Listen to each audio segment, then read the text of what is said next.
problem with floors not collapsing was a big one, because that's really where all the experts were hanging their hat on, this pancake theory. There were articles coming out in like Newsday from New York that said, well, these floor models didn't fail in the furnaces.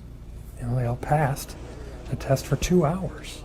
2 hours, of course, is longer than either of the buildings stood.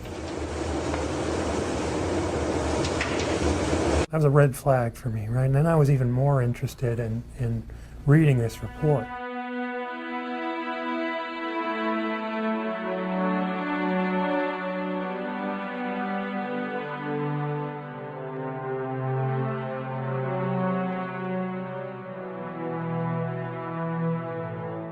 You can't have pancaking without floor collapse.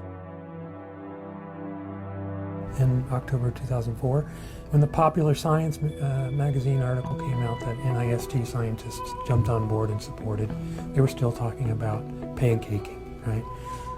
That was in early 2005. And that all contradicts the UL floor model tests. None of the samples actually had reached temperatures that would show that the steel might have lost half of its strength. The summary that talked about steel softening and buckling, that directly contradicts Frank Gale's results.